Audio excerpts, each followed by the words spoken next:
Hello, Prime Minister. Hey, Terry. G'day to the Caboolture Primary School. It's wonderful to see you all there, Terry. They look like a pretty great bunch. They are incredibly clever, this lot.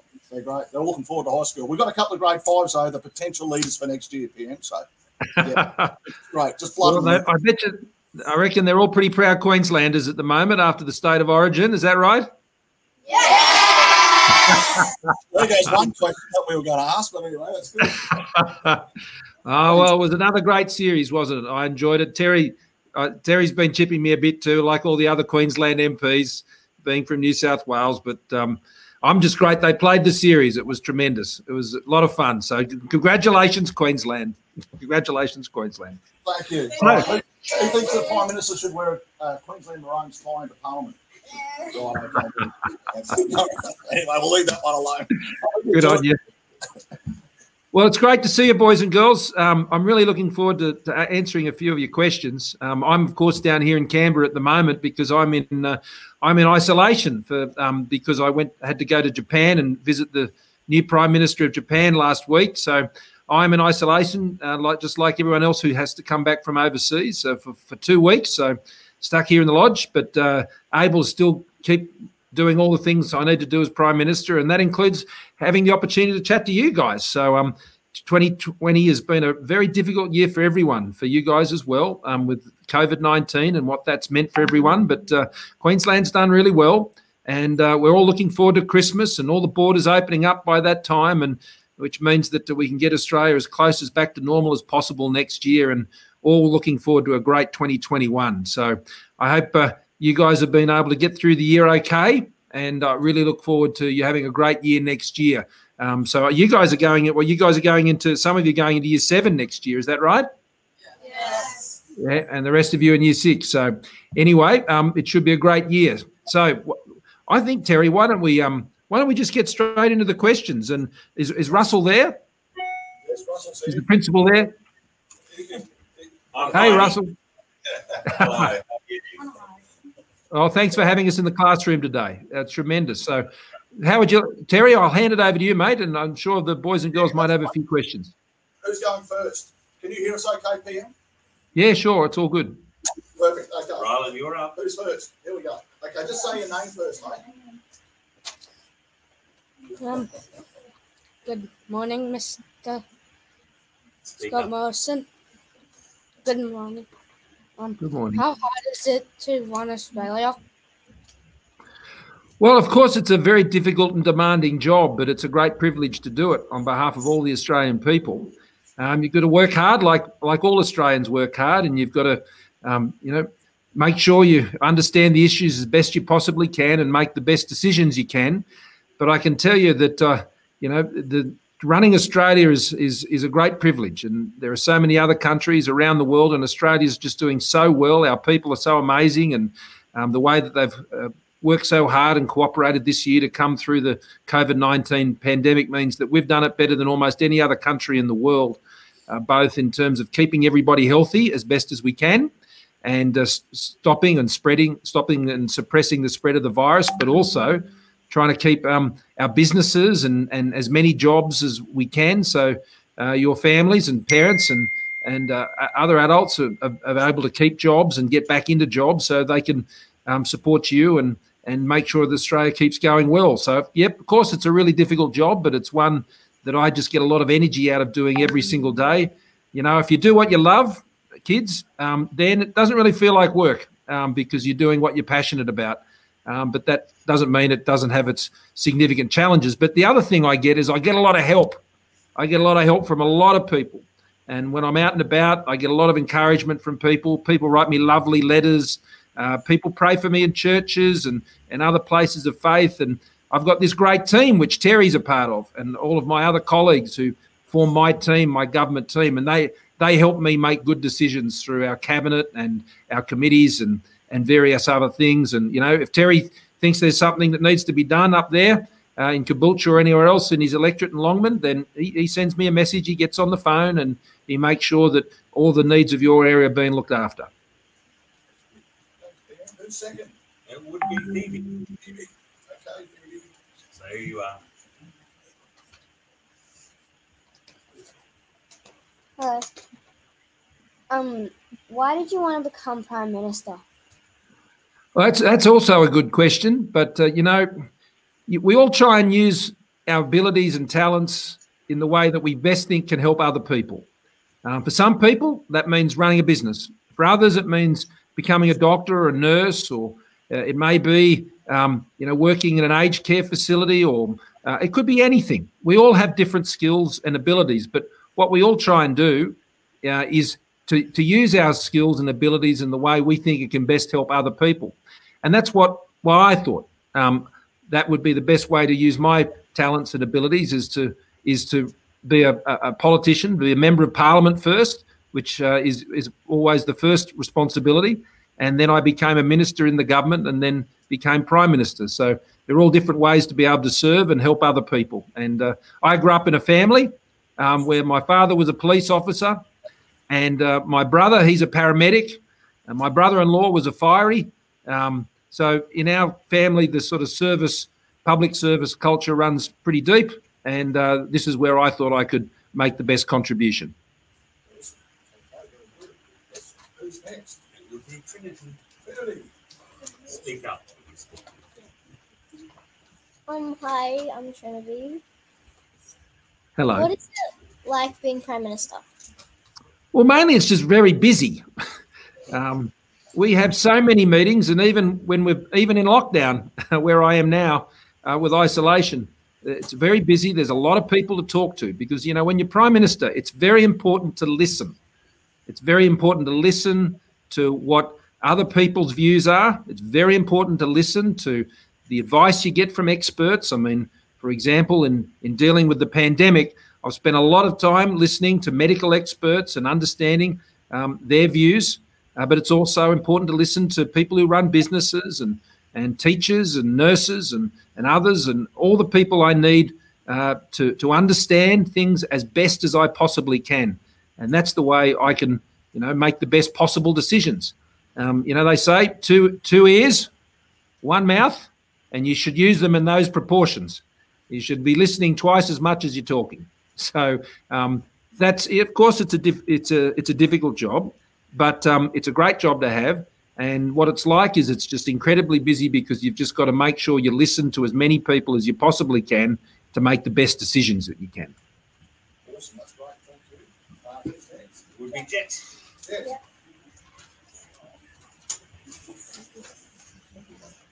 Hi, my name's Jet.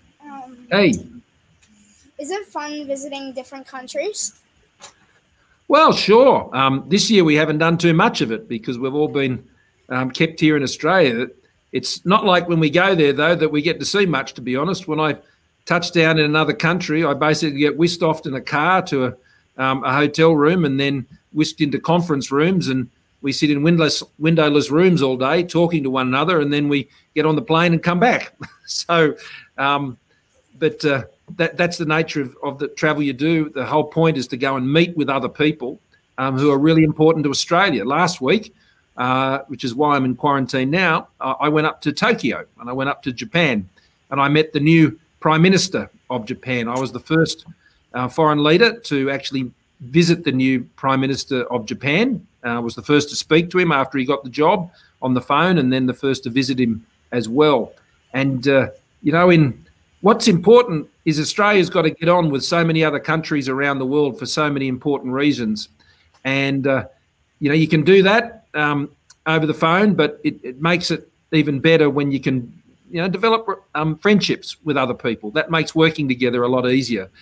So it's an important part of my job to go and visit the other leaders and to work with them on issues that are much bigger than just Australia, and whether it's the recession that has come from the pandemic of COVID-19, or how we get vaccines to developing countries. Or one thing Australia's recently done is we've banned the export of plastics and paper and tyres and these sorts of waste to other countries, particularly in developing countries, because it ends up in their rivers and their oceans, and that destroys our environment. And there's a lot of these environmental challenges, including how we address climate change and things like that. They're things we have to work together on. So that means we've got to get on planes and go to other countries and sit in windowless rooms for hours and hours and hours on end and try and solve these problems together. And it's better when I go there, because if I do it at home, like I had to do over the weekend, oh, that's an Air Force jet that's just flown over my house. There you go. If we do it over the phone or video like I did on the weekend, then I have to do it at 2 o'clock in the morning, and they're all doing it at 9 o'clock in the morning. So sometimes it's better to go there in person. It's a bit easier. Awesome. Okay, great question. Who's the next one? Amelia. Should say the most exciting visit I must say I've ever had with Jenny, my wife, is we went to visit the Queen in Buckingham Palace, and she was just an absolutely delightful lady. And we sat there and we spoke to her for quite a while. Actually, she really loves horses, absolutely loves horses. So we spoke a bit about Australian horses. Anyway, yes. Do you get nervous when you're about to do a speech? Well, I don't know if I get nervous because I give so many of them and have for a really long time. But, I'll give you a tip. If you're ever doing it, the best thing to do is just be yourself. Just talk like you talk to anyone else, just like we're talking now. That's what I think people like, is when people are talking to them honestly and directly. And, of course, you've got to prepare well, and when you're trying to organise what you want to say, and it's very important that you try and say it in the best way you can. But if you just sort of treat giving speeches or standing up in front of other people and sharing your views, you just think about like you're just talking to one of your best friends, and you're just talking to them casually. And I think that makes it a bit easier, and then people understand that you're really telling them something that you really believe, and it's coming from your heart, and then that's an important part about communicating to other people. It's not just about what you say, but it's I think a lot about how you say it, and that people know that you're being really open with them. That's right. Let's go to Vice 6 there. Who's next? Hi, my name's Van, and my question is, what's involved? There's a lot of cool names up there in Caboolture Primary School.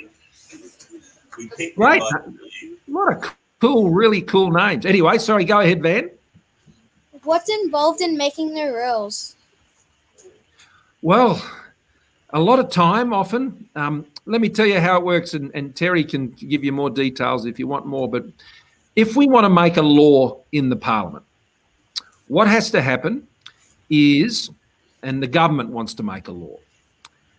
Here's a good example. When we introduced JobKeeper, you might have heard about that on the news. That's a payment that we made to people during this COVID pandemic, where if people, didn't get as many hours or at risk of losing their jobs, we paid money to companies so those companies could keep people in their jobs, and that meant 700,000 people at least, we think, were able to keep their jobs that might have otherwise lost them. So we come up with an idea. That's the first thing.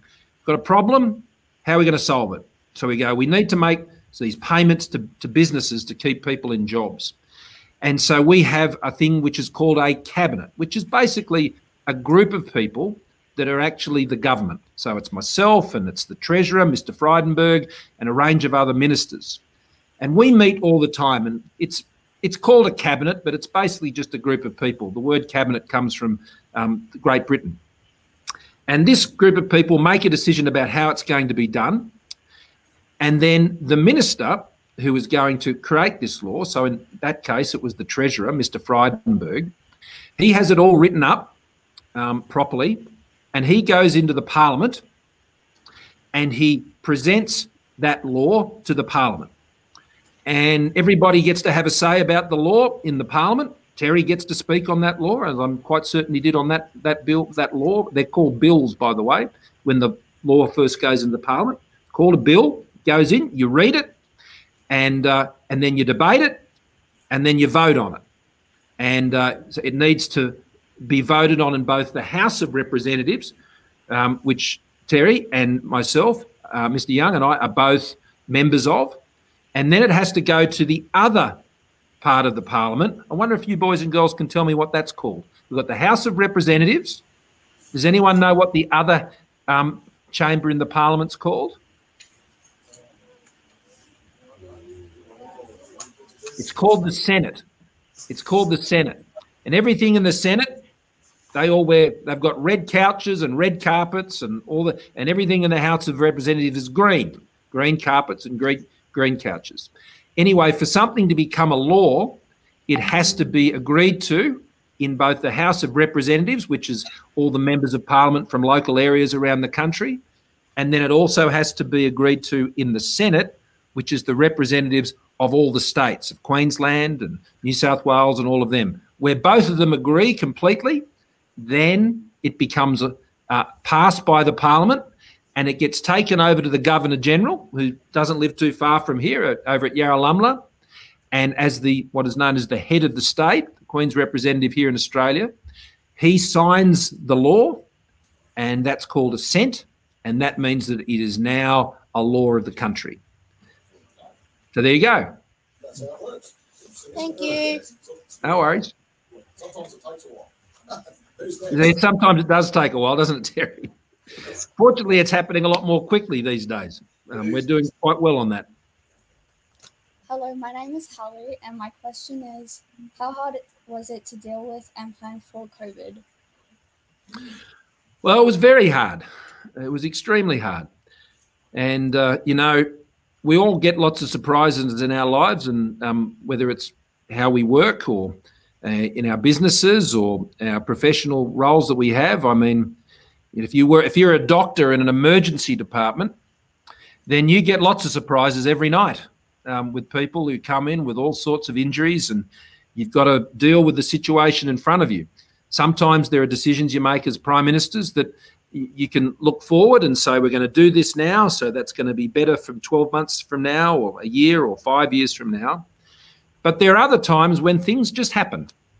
And that's what happened this year when COVID-19 hit the world and has caused such an enormous impact. I mean, we haven't seen anything like this in the world for 100 years. That's how rare this has been, that we've had a virus that has affected the whole world in the way that we have seen with this COVID-19. But what you do in those situations is you stay calm, you try and get as many people that you're working with, particularly I brought the premiers and the chief ministers. They're the ones who run all the states. So Premier Palaszczuk and all the other premiers together.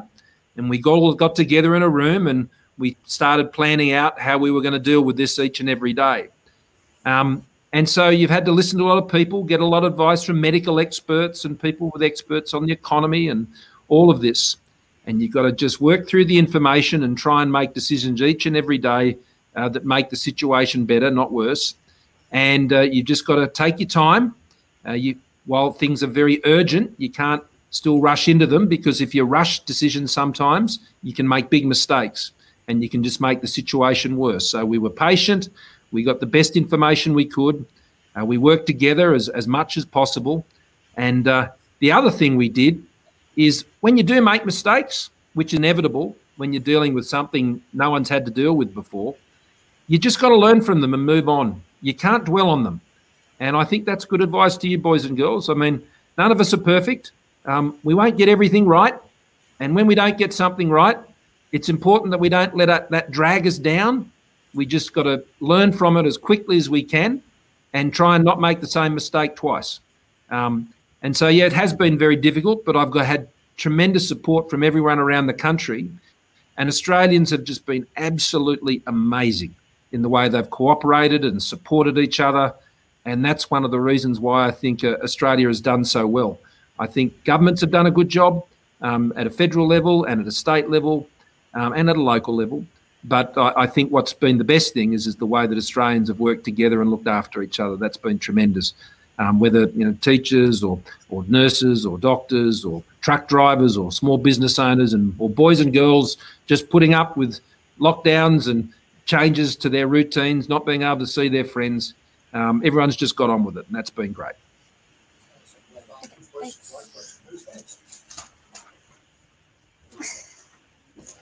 Hello, Mr. Prime Minister. I'm the one. Hello. Anyways, how does being Prime Minister impact on your family? Well, it means I don't get to see them as much as I'd like to. And particularly at the moment, I can't see them at all because I'm in isolation, but that's no different to anyone else who has to go into isolation. I've got two daughters, and they're 11 and 13. One's in finishing year 5, and she's going to year 6 next year, and the other's in year 7 going into year 8 next year. And my wife Jenny and I, we've been married now for 30 years, and we've known each other since we were in high school, and so we go back a really long way. So our family is the most important thing for me, as it is, I think, for everyone. And they give me a lot of strength. And so the time I get to spend with them is really precious, and we like to do things together, whether it's go out for a pizza or cook things in the kitchen together. We like to do that, or play games or puzzles, or just hang out together, go swimming, do all those sort of things that I'm sure you all like doing with your parents. And that time's really special. Thank you.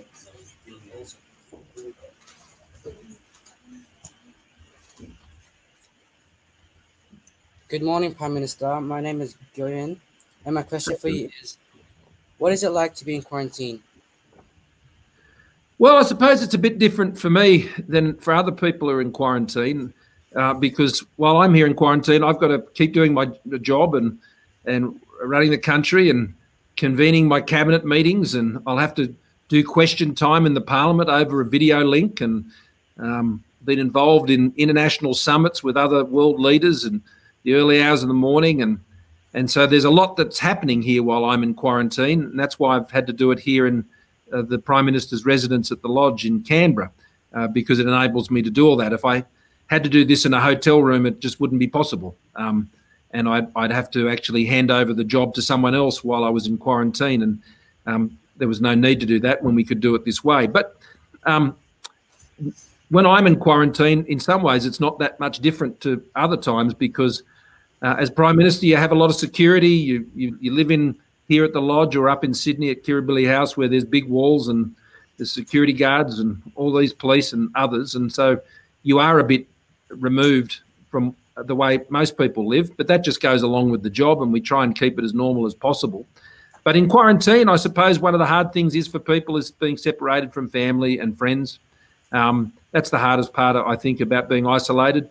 We love to be with other people. We love to be with our friends. We love to be with our family. And so I miss them, and I know they miss me.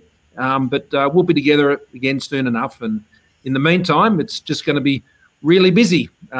We try and break up the day. I've got a little exercise bike out there, which I get on and whiz around on, and try to stay a bit fit. You've got to try and keep yourself healthy at all times, and make sure you don't eat too much rubbish food too. I think that's another good tip for isolation. Not too many chips or ice cream.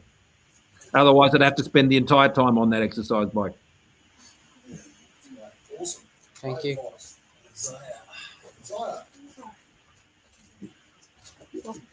Okay. Hi, my name's Azale. Coolest name I know. Do you think the Sharks are going to win next year? How do you think the Sharks are going to go? Well, I think they're going to do better than the Broncos. We certainly did this year. Look, I love my footy, and I'm sure a lot of you kids love your footy too. And it was wonderful that the footy was on, the NRL was on this year. I thought that was great, particularly with everyone going through such a hard year. It was great to still be able to turn on the telly and watch your favourite team. And I didn't miss any of the Sharks games this year. I only actually physically got to 2 of them when we were allowed to do that. And sadly, they lost both of the games I went to. We played Penrith once and got absolutely flogged. And then we played Canberra in the first preliminary finals, and we lost in that game too. But nevertheless, I just enjoy going. Sometimes I always go with a good mate, and we spend a bit of time together, or sometimes my younger daughter comes with me, and it's just good to catch up with friends and enjoy the game. Sharks are going through a bit of a change, just like the Broncos, really. We've got some good new young players who are coming up, and some older players who, are at the other end of their careers. And, teams go through changes. We think about the 2016 grand final, which we just absolutely loved, and and hopefully we'll get there again. But we've stayed in the finals every year, so hopefully we'll do a little bit better next year. Yep. And hopefully the Broncos will do better next year. They're a great side. Good to see them firing again. Hello, Prime Minister. My name's Harmony, and my question is, what are your interests and ways of relaxing? Well, when I get the time, if you think, well, I just talked about one of them, as I like to watch the footy. But outside that, I love to swim. When I get the opportunity, I do like to do lap swimming wherever I can, and I often pop into when I'm travelling to various Olympic pools around the country. Last time up, I was in Brisbane. I was at I think it's the Spring Hill pool. That was a good pool, and did some laps up there. Or I'll go into the Valley pool closer to the city, or sometimes they've got one in the hotel I might be staying in. And so I enjoy doing that. That keeps, you've got to give when you do a busy job or you're busy at anything, and this is really important for you boys and girls, but it's also really important for your mums and dads as well. And that is sometimes, they just need a break and they need to think about nothing for a little while. And, it can be, I'm a parent and they're parents, and sometimes, it's just good to get a bit of a break and you get your thoughts together. And I find following that little black line up and down the pool, I don't go that fast. I certainly won't make any teams or relay teams, but it keeps me healthy. And the other thing I love to do is I do a lot of reading, but I also love to cook. I like to get in the kitchen and cook curries. I've been cooking curries for years and years now, and I love reading the books and reading about the stories about where the curries come from, wherever they might be, in Southeast Asia or in India or Pakistan or Bangladesh, and hear about how they first made those dishes. And I love reading about history and those sorts of things, and geography and the world. So that sort of takes my mind off things for a while. And the other thing that's really important to me is I've been going to church since I was quite a young boy. I grew up in a Christian family, and I get to church as often as I can. And it's a big part of our family life, and I get tremendous encouragement and support out of my faith and my faith community of my local church too are really important to me. That's awesome. Thank you. Okay, that was great. Who likes curry here? Does anyone? Wow, that's great. There you go. I'll have to send you a recipe, Terry. That's fantastic. A Sri Lankan chicken curry. That's one of my favourites. Hi, Mr. Prime Minister. My name's DJ. And hey, how good was Queensland in the state of origin? Too good, I'm afraid. They were too good. And mind you, I think Josh Adokar would have got there.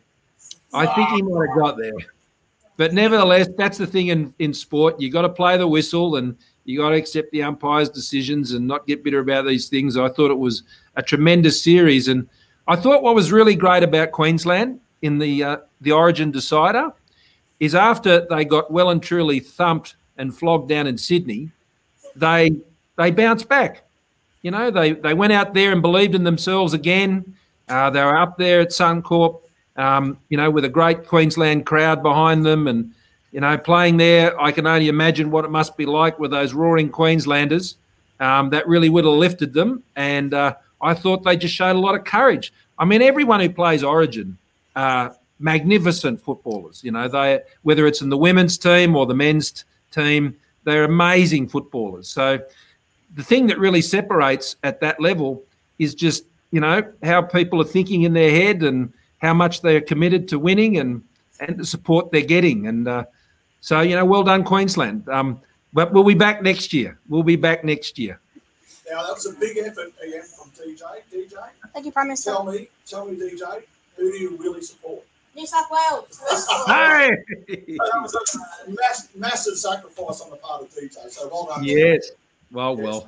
We'll have to eat it up this year, DJ. Well done. Well, thank you, promises, everyone. That was great, wasn't it? Let's say thank you, promising.